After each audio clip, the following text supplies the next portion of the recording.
คุณเคยไหมที่รู้สึกว่าตัวเองกำลังทำสงครามเล็กๆกับบางสิ่งบางอย่างในใจไม่ใช่กับคนอื่นแต่กับเงาที่ชื่อว่าความโกรธของเราเองเรามักจะคิดว่าความโกรธเป็นสิ่งที่ไม่ดีเป็นศัตรูที่เราต้องเอาชนะหรือซ่อนไว้ให้พ้นสายตาแต่ยิ่งเราหนีมันมากเท่าไหร่มันก็ยิ่งตามเราอย่างเงียบๆและพร้อมที่จะปรากฏตัวในทุกช่วงเวลาที่ใจเราอ่อนแอพุทธะสร้างสุขธรรมะในใจให้ชีวิตงดงามหากคุณปรารถนาความสงบและปัญญาโปรดกดติดตามช่องพุทธะสร้างสุขเพื่อไม่พลาดธรรมะดีๆที่จะนำทางใจคุณสู่ความสุขค่ะเรื่องราวในวันนี้จะพาเราไปพบกับหญิงสาวคนหนึ่งชื่อหม่อนเธอเป็นตัวแทนของคนจำนวนมากในโลกนี้ที่ต้องเผชิญหน้ากับความขัดแย้งภายในใจภายนอกของหม่อนดูเป็นคนใจดียิ้มง่ายมีน้ำใจกับคนรอบข้างและพยายามทำตัวให้เป็นที่รักของทุกคนเธอเป็นคนขยันทำงานในตำแหน่งที่ต้องพบปะผู้คนมากมายมีชีวิตที่ดูเหมือนจะราบรื่นและน่าอิจฉาแต่ภายในใจของเธอกลับเป็นอีกเรื่องหนึ่งลองจินตนาการตามนะคะหม่อนกำลังขับรถในวันทำงานปกติทันใดนั้นมีรถคันหนึ่งเปลี่ยนเลนกระทันหันจนเกือบชนแทนที่จะปล่อยผ่านไปหม่อนกลับรู้สึกเลือดขึ้นหน้าทันทีเธอโกรธจัดแล้วเริ่มด่าทอรถคันนั้นในใจทำไมขับรถแย่แบบนี้ไม่มีความคิดเลยหรือไงความรู้สึกหงุดหงิดนั้นไม่ได้จบลงแค่ในรถแต่มันตามเธอไปจนถึงที่ทำงานเมื่อพนักงานร้านกาแฟทำผิดออเดอร์เธอก็รู้สึกไม่พอใจอย่างรุนแรงเมื่อเห็นโพสต์ในโซเชียลมีเดียที่ไม่ถูกใจเธอก็รู้สึกอยากจะพิมพ์ข้อความตอบโต้ด้วยถ้อยคำที่รุนแรงสิ่งที่เกิดขึ้นคือหม่อนเก็บความรู้สึกเหล่านั้นไว้ในใจเธอไม่เคยระบายออกมาให้ใครเห็นเพราะเธอรู้ว่าสังคมไม่ยอมรับความโกรธเธอพยายามกลบเกลื่อนมันด้วยรอยยิ้มและคำพูดที่อ่อนหวานแต่ความจริงแล้วภายในใจของเธอกำลังทำสงครามอยู่ตลอดเวลาความทุกข์ไม่ได้เกิดจากเหตุการณ์ภายนอกแต่เกิดจากเงาของความโกรธที่เธอกำลังแบกรับไว้คนเดียวหม่อนพยายามทำตัวให้เป็นคนที่โกรธไม่เป็นแต่ยิ่งพยายามมากเท่าไหร่เธอก็ยิ่งรู้สึกว่าตัวเองกำลังจะระเบิดจนกระทั่งวันหนึ่งเมื่อเธอไม่สามารถควบคุมความรู้สึกนั้นได้อีกต่อไปและความโกรธก็แสดงตัวออกมาอย่างที่เธอไม่เคยคาดคิดมันคือจุดเริ่มต้นของการเดินทางเพื่อทำความเข้าใจเงาของตัวเองอย่างแท้จริงเราทุกคนล้วนมีเงาเช่นเดียวกับหม่อนคุณอาจจะกำลังเก็บซ่อนมันไว้หรือพยายามเลี่ยงหนีมันโดยไม่รู้ตัว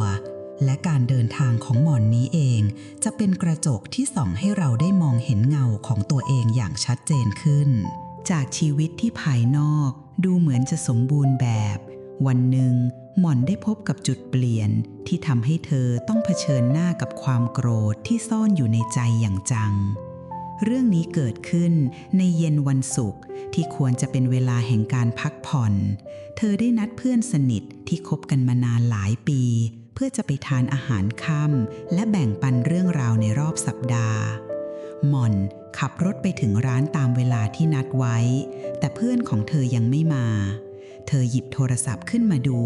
เห็นข้อความจากเพื่อนว่า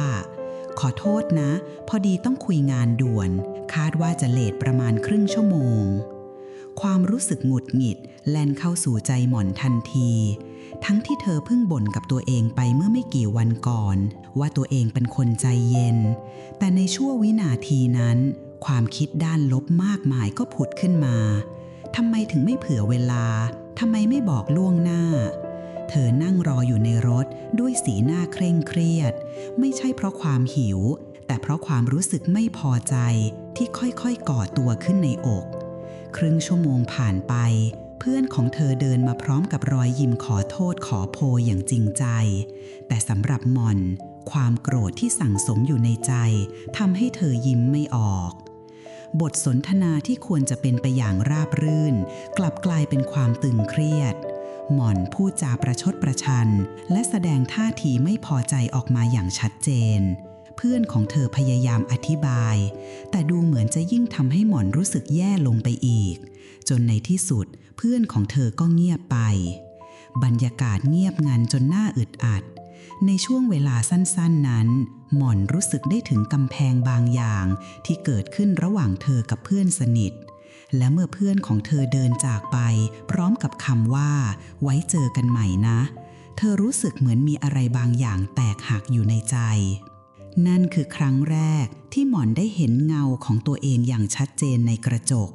เธอเห็นภาพหญิงสาวที่ดูน่าเกลียดในสายตาของตัวเองไม่ใช่เพราะความโกรธที่ระเบิดออกมาแต่เพราะความรู้สึกผิดหวังในตัวเองที่เธอไม่สามารถควบคุมมันได้ทำไมฉันถึงเป็นคนแบบนี้คำถามนี้ดังก้องอยู่ในใจของเธอซ้ำแล้วซ้ำเล่าชีวิตของหม่อนได้มาถึงจุดที่ต้องเผชิญหน้ากับความจริงว่าการซ่อนความโกรธเอาไว้ข้างในไม่ได้ทำให้มันหายไปแต่กลับทำให้มันแข็งแกร่งขึ้นและพร้อมที่จะทำร้ายคนรอบข้างรวมถึงตัวเธอเองด้วยเรามาลองสำรวจสิ่งที่เกิดขึ้นในใจของหม่อนกันนะคะความโกรธที่เรามักจะคิดว่ามันเป็นศัตรูที่ต้องกำจัดให้สิ้นซากแท้จริงแล้วมันเป็นแค่อาการอย่างหนึ่งของจิตใจที่กำลังแสดงตัวออกมาอาการนี้ไม่ได้เกิดขึ้นลอยๆแต่มีต้นตอมาจากสิ่งที่เราเรียกว่ากิเลสในทางพุทธศาสนากิเลสไม่ได้เป็นเรื่องซับซ้อนแต่เป็นเรื่องที่เราทุกคนคุ้นเคยเป็นอย่างดีมันคือความอยากได้อยากมีอยากเป็นความเกลียดความชังหรือความไม่รู้สำหรับหม่อนอาการหงุดหงิดและโกรธที่เกิดขึ้นมีรากฐานมาจากความอยากให้ทุกอย่างเป็นไปตามที่ฉันต้องการซึ่งเป็นส่วนหนึ่งของความอยากได้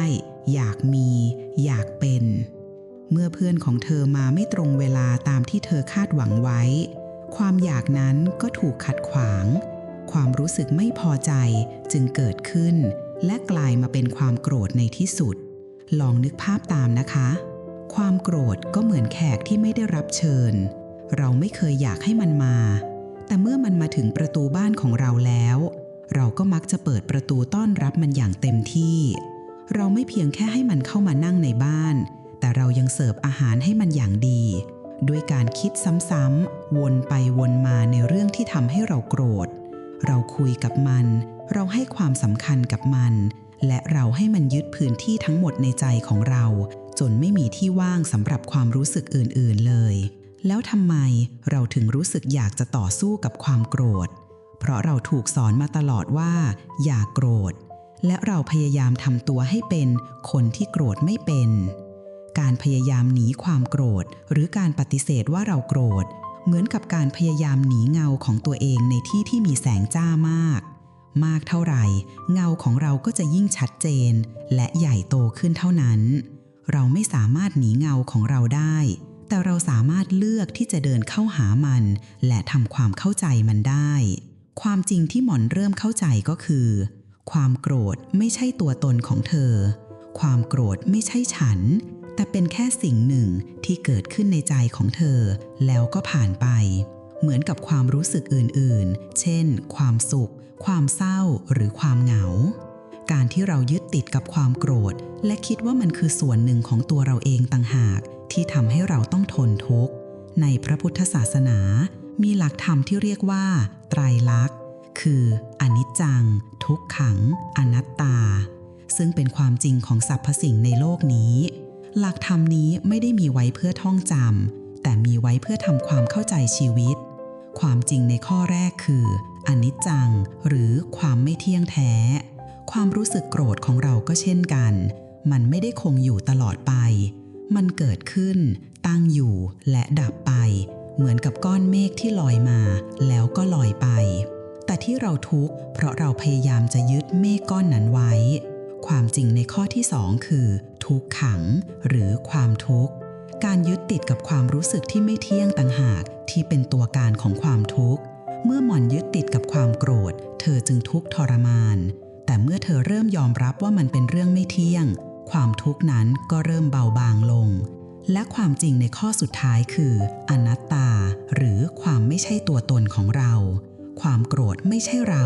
แต่มันคือสิ่งที่เราประสบเมื่อเราแยกความโกรธออกจากตัวตนของเราได้เราก็จะสามารถมองเห็นมันได้อย่างเป็นกลางมากขึ้น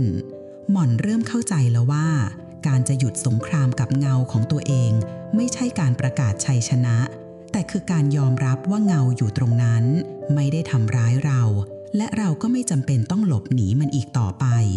นี่คือจุดเริ่มต้นของการเดินทางที่แท้จริงของเธอเพื่อที่จะก้าวข้ามความโกรธและค้นพบความสงบที่ซ่อนอยู่ในใจของเธอเองหลังจากคืนที่ความสัมพันธ์กับเพื่อนต้องร้าวฉานมอนกลับมาบ้านด้วยความรู้สึกที่หนักอึ้งในใจเธอได้แต่ถามตัวเองซ้ำๆว่าทำไมฉันถึงต้องทำแบบนั้นทั้งที่ฉันไม่อยากให้มันเกิดขึ้นเลยเธอรู้สึกเหมือนกับว่ามีคนอีกคนหนึ่งอยู่ในตัวเธอเป็นคนที่เธอควบคุมไม่ได้และพร้อมจะทำร้ายคนที่เธอรักได้เสมอคืนนั้นหม่อนนอนไม่หลับเธอเปิดดูช่องวิดีโอต่างๆในอินเทอร์เน็ตเพื่อหาทางออกและนั่นเองที่เธอได้เจอกับช่องธรรมะเล็กๆช่องหนึ่งซึ่งคำสอนของพระอาจารย์ท่านหนึ่งไม่ได้บอกให้เธอหยุดโกรธแต่กลับบอกให้เธอยอมรับความโกรธคำว่ายอมรับฟังดูแปลกในตอนแรกเพราะที่ผ่านมาหม่อนพยายามปฏิเสธและต่อต้านมันมาตลอดแต่เมื่อได้ฟังคำอธิบายอย่างลึกซึ้งเธอก็เริ่มเข้าใจว่าการยอมรับไม่ได้หมายถึงการปล่อยให้ความโกรธครอบงำแต่หมายถึงการเปิดประตูให้มันเข้ามาแต่ไม่ได้อนุญาตให้มันเข้ามายึดครองบ้านทั้งหลังจากวันนั้นเป็นต้นมาหม่อนเริ่มฝึกฝนบางอย่างที่เรียกว่าการเจริญสติในรูปแบบที่ง่ายที่สุดในชีวิตประจำวันของเธอเริ่มต้นด้วยการสังเกตตัวเองเมื่อความรู้สึกโกรธเริ่มก่อตัวขึ้นเธอไม่ได้ตัดสินว่ามันเป็นเรื่องดีหรือไม่ดีแต่เธอแค่รับรู้ว่าตอนนี้ความโกรธกำลังจะมาเหมือนกับคนที่กำลังมองเห็นเมฆฝนดำๆกำลังก่อตัวขึ้นบนท้องฟ้าจากตัวอย่างที่เราเคยเล่าไปเมื่อหมอนเจอรถที่ขับไม่ดีแทนที่จะปล่อยให้ความคิดด้านลบวิ่งเข้าสู่จิตใจอย่างรวดเร็วเธอเริ่มฝึกที่จะรู้ทันความรู้สึกแรกที่เกิดขึ้นเธอบอกกับตัวเองในใจว่าอ๋อความหงุดหงิดกำลังมาแล้วหรือนี่คือความโกรธที่เกิดขึ้นเพราะไม่ได้ดั่งใจเธอเริ่มสังเกตดูว่าความรู้สึกนี้มันไปแสดงออกที่ไหนในร่างกายของเธอหัวใจเต้นแรงขึ้นไหมมือเริ่มกำแน่นหรือเปล่าใบหน้าเริ่มตึงไหมการฝึกนี้ไม่ได้ทำให้ความโกรธหายไปในทันทีแต่มันช่วยสร้างพื้นที่ว่างเล็กๆระหว่างสิ่งเร้ารถที่ขับปาดหน้ากับปฏิกิริยาการโกรธและด่าทอในอดีตช่องว่างนี้ไม่มีอยู่เลยทุกอย่างเกิดขึ้นอย่างรวดเร็วและเป็นอัตโนมัติแต่การฝึกสติช่วยให้เธอได้หยุดชะงักและมีเวลาหายใจหนึ่งครั้งก่อนที่จะทำอะไรลงไปแล้วทำไมการทำแบบนี้ถึงได้ผลเพราะเมื่อเราเริ่มมองเห็นความโกรธอย่างเป็นกลางเราก็จะเริ่มเข้าใจแก่นแท้ของมันตามหลักไตรลักษณ์ที่เราเคยพูดถึงไปแล้วคืออนิจจังทุกขังอนัตตาหม่อนเริ่มนำหลักการนี้มาใช้กับความโกรธของเธอเองประการแรกอนิจจังหรือความไม่เที่ยงเธอยอมรับความจริงว่าความโกรธไม่มีตัวตนที่แท้จริงมันเป็นแค่ความรู้สึกที่เกิดขึ้นแล้วก็ดับไปเหมือนกับก้อนเมฆที่ลอยผ่านไปบนท้องฟ้าวันที่เพื่อนเธอมาเลทเธอเริ่มมองว่าความโกรธที่เกิดขึ้นไม่ใช่สิ่งที่คงอยู่ตลอดไปมันมีจุดเริ่มต้นและจุดจบเมื่อมองเห็นความจริงนี้ได้เธอจึงไม่จำเป็นต้องไปยึดติดกับมันลองนึกภาพตามนะคะถ้าเราถือถ้วยน้ำร้อนไว้ในมือยิ่งเราถือไว้นานเท่าไหร่เราก็จะยิ่งรู้สึกเจ็บปวดมากขึ้นเท่านั้นแต่ถ้าเราปล่อยมันลงทันทีความเจ็บปวดนั้นก็จะหายไปความโกรธก็เช่นกันถ้าเรายึดติดกับมันและคิดถึงมันซ้ำแล้วซ้ำเล่าเราก็เหมือนกับคนที่ถือถ้วยน้ำร้อนไว้ในมือตลอดเวลาการยอมรับว่ามันเป็นเรื่องไม่เที่ยงก็เหมือนกับการเรียนรู้ที่จะปล่อยวางถ้วยน้ำร้อนนั้นให้เร็วที่สุดประการที่2ทุกขังหรือความทุกข์หม่อนเริ่มเห็นว่าความทุกข์ของเธอไม่ได้เกิดจากเพื่อนที่มาเลทแต่เกิดจากการที่เธอยึดติดกับความโกรธที่เกิดขึ้น เพราะความโกรธเป็นสิ่งที่ไม่เที่ยงและเป็นความทุกข์ในตัวเธอเมื่อเราปล่อยให้มันครอบงำเราจึงตกอยู่ในห้วงแห่งความทุกข์นั้นอย่างไม่อาจหลีกเลี่ยงการที่เธอเรียนรู้ที่จะสังเกตและปล่อยวางจึงเป็นการหยุดสร้างความทุกข์ให้กับตัวเองประการสุดท้ายอนัตตาหรือความไม่ใช่ตัวตนนี่คือจุดที่สำคัญที่สุดในการเดินทางของหม่อนเธอเคยคิดว่าฉันเป็นคนขี้โกรธแต่เมื่อเธอได้เรียนรู้หลักอนัตตาเธอจึงเข้าใจว่าความโกรธไม่เท่ากับตัวตนของเธอความโกรธเป็นแค่อาการที่เกิดขึ้นบนเวทีแห่งจิตใจของเธอเธอไม่ได้เป็นเจ้าของความโกรธและความโกรธก็ไม่ได้เป็นเจ้าของเธอลองนึกถึงภาพของนักแสดงคนหนึ่งที่กำลังสวมบทบาทเป็นคนโกรธเมื่อการแสดงจบลงเขาก็ถอดบทบาทนั้นออกและกลับมาเป็นตัวของตัวเองความโกรธก็เป็นเช่นนั้นมันเป็นแค่บทบาทที่เรากำลังสวมใส่ในบางช่วงเวลาเท่านั้นการที่หมอนเริ่มแยกแยะได้ว่าฉันกับความโกรธไม่ใช่สิ่งเดียวกันทำให้เธอสามารถมองความรู้สึกนั้นจากมุมมองที่เป็นกลางไม่ใช่การตัดสินตัวเองว่าฉันแย่แต่เป็นการมองว่านี่คือความโกรธที่เกิดขึ้นในใจของฉันการเดินทางของหม่อนจึงเปลี่ยนจากการต่อสู้กับความโกรธมาเป็นการเรียนรู้ที่จะอยู่กับมันอย่างเข้าใจและสงบเธอไม่ได้พยายามที่จะกำจัดความโกรธออกจากชีวิตอย่างสิ้นเชิงเพราะนั่นเป็นเรื่องที่เป็นไปไม่ได้แต่เธอเรียนรู้ที่จะจัดการกับมันอย่างมีสติเมื่อความโกรธมาเยือนเธอแค่รับรู้ว่ามันมาแล้วไม่ต่อต้านไม่ส่งเสริมและสุดท้ายความโกรธนั้นก็จะค่อยๆจางหายไปเองเหมือนกับแขกที่มาเยี่ยมแล้วก็กลับไปการยอมรับความเป็นจริงที่ว่าเราทุกคนมีเงาของตัวเองอยู่ในใจและการเรียนรู้ที่จะทำความเข้าใจมันตามหลักธรรมจึงเป็นก้าวแรกที่สำคัญที่สุดในการเดินทางสู่ความสุขและความสงบที่แท้จริงหลังจากที่หม่อนได้เรียนรู้ว่าความโกรธเป็นเพียงแค่แขกที่มาเยือนและไม่ใช่เจ้าของบ้านอย่างที่เธอเคยคิดการเดินทางของเธอก็ไม่ได้หยุดอยู่แค่นั้นเพราะการยอมรับเป็นเพียงก้าวแรกที่ทำให้เธอหยุดหนีแต่ก้าวต่อไปที่สำคัญกว่าคือการเรียนรู้ที่จะอยู่ร่วมกับเงาอย่างเข้าใจและเป็นสุขการเดินทางในส่วนนี้ไม่ได้เกิดขึ้นในวัดหรือในห้องนั่งสมาธิแต่เกิดขึ้นในทุกช่วงเวลาของชีวิตประจำวันของเธอเองในส่วนนี้เราจะมาดูกันว่าหม่อนได้นำหลักธรรมะไปปรับใช้ในชีวิตจริงอย่างไรและเราจะสามารถทำตามเธอได้อย่างไรเพื่อไม่ให้ความโกรธมาทำร้ายใจเราอีกต่อไปเทคนิคการปฏิบัติที่หม่อนใช้การเรียนรู้ที่สำคัญที่สุดของหม่อนคือเธอตระหนักว่าการไม่โกรธไม่ใช่เป้าหมายสูงสุดแต่เป้าหมายที่แท้จริงคือการไม่ทุกข์ไปกับความโกรธเธอไม่ได้ต้องการกำจัดความโกรธออกไปจากชีวิตเพราะรู้ว่ามันเป็นไปไม่ได้ในฐานะมนุษย์คนหนึ่งแต่เธอฝึกฝนที่จะจัดการกับมันอย่างชาญฉลาดเมื่อความโกรธมาเยือนเธอแค่รับรู้ว่ามันมาแล้วไม่ต่อต้านไม่ส่งเสริมและสุดท้ายความโกรธนั้นก็จะค่อยๆจางหายไปเองเหมือนกับแขกที่มาแล้วก็กลับไปโดยที่ไม่ได้สร้างความวุ่นวายให้กับเจ้าของบ้านเลยเทคนิคที่ 1 การเปลี่ยนมุมมองจากฉันไปสู่เขาเมื่อเจอเหตุการณ์ที่ไม่พอใจหม่อนจะมองทุกอย่างในมุมมองของตัวเองเป็นหลักเช่น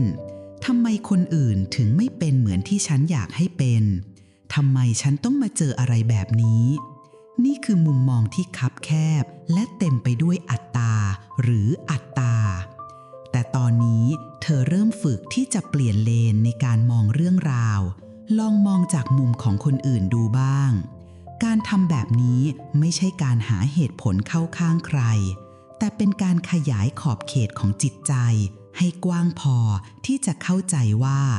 โลกนี้ไม่ได้หมุนรอบตัวเราเพียงคนเดียวตัวอย่างเช่น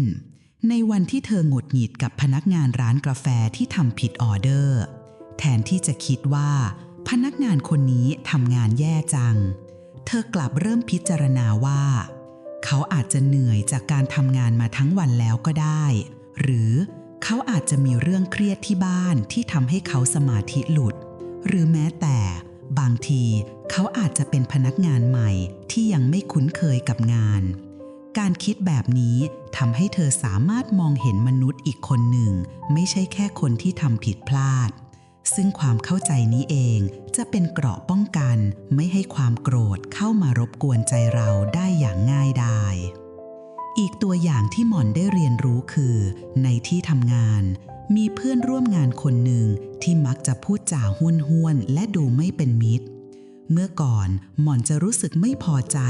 และตีความว่าอีกฝ่ายไม่ชอบเธอแต่ตอนนี้เธอฝึกที่จะมองว่าการที่เขาพูดจาแบบนี้อาจเป็นเพราะเขาไม่ได้ฝึกการใช้คำพูดที่อ่อนโยนหรืออาจเป็นนิสัยที่ติดตัวมาตั้งแต่เด็กการทำแบบนี้ช่วยให้เธอไม่เก็บคำพูดเหล่านั้นมาเป็นอารมณ์และความโกรธที่เคยจะเกิดขึ้นก็ไม่ทันได้มีโอกาสก่อตัวขึ้นเลยนอกจากนี้ยังมีเหตุการณ์ที่เธอต้องเผชิญหน้ากับความโกรธบนท้องถนนเป็นประจำเช่นการถูกรถขับปาดหน้าอย่างกระทันหันในอดีตเธอจะรู้สึกโกรธและเลือดขึ้นหน้าทันทีแต่ตอนนี้เธอจะลองเปลี่ยนมุมมองอย่างรวดเร็วว่าเขาอาจจะรีบไปโรงพยาบาลหรือเขาอาจจะกำลังมีเรื่องฉุกเฉินการทำเช่นนี้ทำให้ความโกรธที่กำลังก่อตัวอยู่ถูกหยุดชะงักและแทนที่ด้วยความรู้สึกเห็นอกเห็นใจเล็กๆน้อยซึ่งเป็นสิ่งที่มหัศจรรย์มากเทคนิคที่ 2 การฝึกพรหมวิหาร 4เติมความเมตตาให้กับใจนี่คือหัวใจสำคัญของการเดินทางของหม่อนการฝึกใช้พรหมวิหาร 4ซึ่งเป็นหลักธรรมที่ว่าด้วยการแผ่ความรักความเมตตาให้กับผู้อื่นโดยเฉพาะอย่างยิ่งกับคนที่ทำให้เราโกรธในอดีตหม่อนเคยคิดว่าพรหมวิหาร 4เป็นเรื่องที่ยิ่งใหญ่เกินกว่าจะนำมาใช้ได้ในชีวิตประจำวันแต่ตอนนี้เธอเข้าใจแล้วว่ามันเป็นเครื่องมือที่จะช่วยให้เธอจัดการกับความโกรธได้เมตตาคือความปรารถนาให้ผู้อื่นมีความสุขเมื่อหมอนเจอคนที่ขับรถปาดหน้าแทนที่จะด่าทอในใจเธอลองแผ่เมตตาว่าขอให้เขามีความสุขและปลอดภัยจากการเดินทางการทำแบบนี้ช่วยให้จิตใจที่กำลังขุ่นมัวจากความโกรธค่อยๆเย็นลงอย่างน่าอัศจรรย์เธอไม่ได้แกล้งทำแต่ฝึกฝนจนความรู้สึกนี้เกิดขึ้นได้เองกรุณาคือความปรารถนาให้ผู้อื่นพ้นจากความทุกข์เมื่อเพื่อนมาเลทและดูเหนื่อยล้าหม่อนก็คิดในใจว่าเพื่อนฉันอาจกำลังมีเรื่องเครียดขอให้เขาพ้นจากความทุกข์นั้นการฝึกแบบนี้ทำให้เธอเปลี่ยนจากการรู้สึกไม่พอใจมาเป็นการรู้สึกเห็นอกเห็นใจแทนและทำให้เธอสามารถพูดคุยกับเพื่อนได้อย่างเปิดใจมากขึ้นมุทิตาคือความยินดีเมื่อผู้อื่นได้ดีมีความสุขหมอนเริ่มฝึกที่จะยินดีกับความสำเร็จของเพื่อนร่วมงานเมื่อก่อนเธอเคยรู้สึกอิจฉาเล็กน้อยแต่การฝึกมุทิตาทำให้เธอเปลี่ยนความรู้สึกเหล่านั้นให้กลายเป็นพลังบวกที่ช่วยให้เธอมีความสุขไปกับผู้อื่นอุเบกขาคือการวางเฉยและเป็นกลางในเรื่องต่างๆเมื่อหมอนได้ทำทุกวิถีทางเพื่อทำความเข้าใจและจัดการกับความรู้สึกของตัวเองแล้วและเหตุการณ์ภายนอกยังคงทำให้เธอรู้สึกไม่พอใจเธอจะใช้หลักอุเบกขาในการปล่อยวางและยอมรับความจริงว่าสิ่งนี้เป็นไปตามเหตุปัจจัยไม่ใช่เราที่จะสามารถควบคุมทุกอย่างได้อุเบกขาจึงไม่ใช่ความเฉยชาแต่คือการวางใจให้เป็นกลางด้วยปัญญาเหมือนกับการที่เรารับรู้ว่าฝนกำลังจะตกแต่เราไม่ได้โกรธท้องฟ้าที่เราไม่สามารถควบคุมได้เทคนิคที่ 3 การใช้ลมหายใจเป็นจุดพักใจหม่อนเรียนรู้ว่าเมื่อความโกรธเริ่มปะทุขึ้นมาสิ่งแรกที่เธอควรทำคือหยุดชะงัก และใช้ลมหายใจเป็นสมอเรือที่จะยึดเหนี่ยวจิตใจไว้กับปัจจุบันเมื่อเราโกรธลมหายใจของเราจะสั้นและเร็วแต่เมื่อเราเริ่มตั้งสติและหายใจเข้าออกช้าๆลึกๆจิตใจของเราก็จะเริ่มสงบลงนี่คือกลไกทางสรีรวิทยาที่เชื่อมโยงกับจิตใจโดยตรงและเป็นเทคนิคที่ง่ายที่สุดแต่ทรงพลังที่สุดหม่อนเริ่มทำแบบนี้เป็นกิจวัตรทุกครั้งที่เธอรู้สึกว่าอารมณ์กำลังจะปะทุขึ้นมาไม่ว่าจะเป็นตอนที่รถติดหนักๆหรือตอนที่ต้องเผชิญกับสถานการณ์ที่น่าหงุดหงิดในที่ทำงานเธอจะหยุดทุกอย่างแล้วหายใจเข้าลึกๆแล้วหายใจออกยาวๆเธอไม่ได้บังคับให้ตัวเองไม่โกรธแต่เธอให้เวลาตัวเองได้มีสติและกลับมาอยู่กับปัจจุบันการปฏิบัติเหล่านี้ไม่ได้ทำให้หมอนเป็นคนที่ไม่มีอารมณ์ความรู้สึกเธอยังคงรู้สึกโกรธได้ในบางครั้งแต่ความโกรธเหล่านั้นไม่ได้ทำร้ายเธออีกต่อไปเพราะเธอรู้ดีว่ามันเป็นเพียงแค่แขกที่มาเยี่ยมที่จะมาและจากไปในที่สุดเมื่อก่อนหม่อนอาจจะมีความสุขได้แค่ตอนที่ทุกอย่างเป็นไปตามใจเธอแต่ตอนนี้เธอมีความสุขได้แม้ในวันที่อะไรๆไม่ได้เป็นไปตามที่เธอคาดหวังเพราะเธอไม่ได้ให้ค่าของความสุขไปผูกติดอยู่กับเหตุการณ์ภายนอกแต่ผูกติดอยู่กับความสงบในใจของเธอเองนอกจากการเปลี่ยนมุมมองในใจแล้วหม่อนยังได้เรียนรู้ว่าภาษาที่เราใช้ก็มีผลต่อความรู้สึกของเราอย่างมากเมื่อก่อนเธอจะใช้คำว่าทำไมเธอถึงเป็นคนขี้โกงหรือทำไมเขาถึงเป็นคนแย่ซึ่งเป็นภาษาที่เต็มไปด้วยการตัดสินทำให้เธอยิ่งรู้สึกโกรธและอึดอัดมากขึ้นแต่เมื่อเธอได้เรียนรู้จากหลักธรรมเธอก็เปลี่ยนมาใช้ภาษาที่อธิบายพฤติกรรมแทนการประเมินภาษาที่ตัดสินเขาเป็นคนขี้เกียจเธอมันคนเห็นแก่ตัวทำไมเขาถึงทำตัวไร้มารยาทแบบนี้ภาษาแบบนี้จะทำให้เรามองเห็นแค่ข้อเสียของคนอื่นและยิ่งทำให้เราจมอยู่กับความโกรธและความรู้สึกว่าเราถูกต้องแต่เพียงผู้เดียวภาษาที่อธิบายพฤติกรรมเขาไม่ได้ทำงานตามกำหนดเธอทำในสิ่งที่เธอต้องการฉันรู้สึกไม่สบายใจกับพฤติกรรมที่เกิดขึ้นภาษาแบบนี้จะทำให้เรามองเห็นความจริงที่เกิดขึ้นตรงหน้าโดยไม่มีอารมณ์มาปนเปื้อนทำให้เราสามารถสื่อสารได้อย่างตรงไปตรงมาและยังช่วยให้เราไม่เผลอตัดสินคนอื่นจากแค่พฤติกรรมที่เกิดขึ้นในชั่วขณะนั้นหม่อนเริ่มฝึกใช้ภาษาที่สองนี้กับคนรอบข้างและที่สำคัญเธอก็ใช้กับตัวเองด้วยเมื่อเธอทำผิดพลาดแทนที่จะพูดว่าฉันมันแย่จังเธอก็เปลี่ยนมาพูดว่าฉันไม่ได้ทำสิ่งนี้ได้ดีในครั้งนี้ฉันจะลองหาวิธีที่แตกต่างออกไปในครั้งหน้า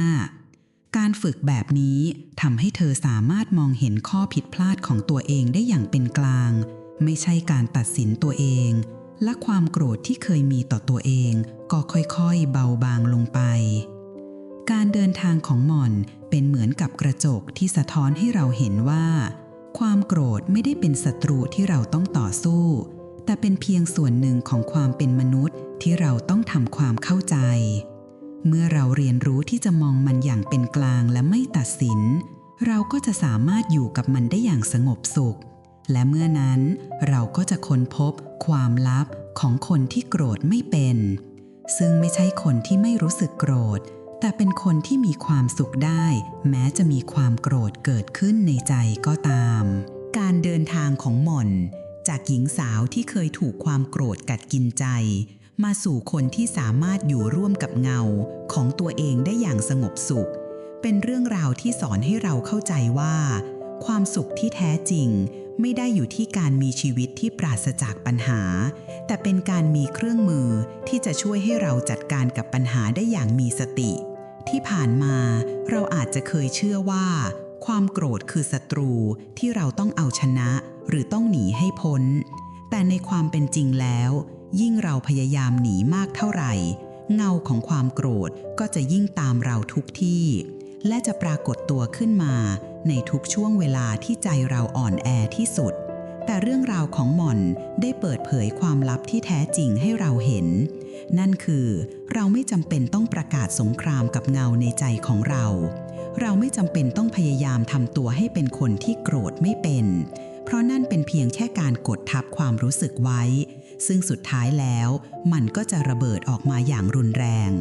การเดินทางที่แท้จริงไม่ได้อยู่ที่ปลายทางที่ไม่มีความโกรธแต่เป็นการเดินทางเพื่อทำความรู้จักกับความโกรธอย่างเข้าใจ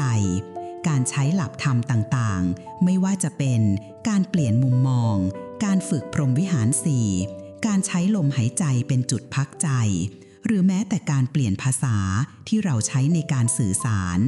ทั้งหมดนี้ไม่ได้มีไว้เพื่อทำให้เราไม่รู้สึกโกรธแต่มีไว้เพื่อทำให้เราเห็นความจริงว่าความโกรธเป็นเพียงแค่ความรู้สึกที่เกิดขึ้นและผ่านไปมันไม่ใช่อัตตาของเราไม่ใช่ตัวตนของเราหม่อนได้เรียนรู้ที่จะเป็นผู้สังเกตความโกรธเธอเห็นมันเกิดขึ้นตั้งอยู่และดับไปเธอมองมันเป็นเพียงก้อนเมฆที่ลอยผ่านไปบนท้องฟ้าและเมื่อเธอเลิกยึดติดกับก้อนเมฆเหล่านั้นท้องฟ้าที่สงบและแจ่มใสในใจของเธอก็กลับคืนมาดังนั้นขอให้เราทุกคนได้มีโอกาสหันหน้าเข้าหาเงาของตัวเองอย่างกล้าหาญขอให้เราได้ใช้หลักธรรมเป็นแสงสว่างส่องเข้าไปในเงามืดนั้นเพื่อให้เราได้เห็นความจริงว่ามันเป็นเพียงสิ่งที่ไม่เที่ยงไม่ใช่ตัวตนของเราและไม่สามารถทำร้ายเราได้หากเราไม่อนุญาตเมื่อเราเข้าใจสิ่งนี้เราก็จะค้นพบความลับของคนที่โกรธไม่เป็นซึ่งไม่ใช่คนที่ไม่รู้สึกโกรธแต่เป็นคนที่มีความสุขได้แม้จะมีความโกรธเกิดขึ้นในใจก็ตามความสุขที่เกิดขึ้นจากภายในความสงบที่แท้จริงและชีวิตที่งดงามด้วยปัญญาขอให้ธรรมะในใจนำทางชีวิตคุณสู่ความสุขค่ะ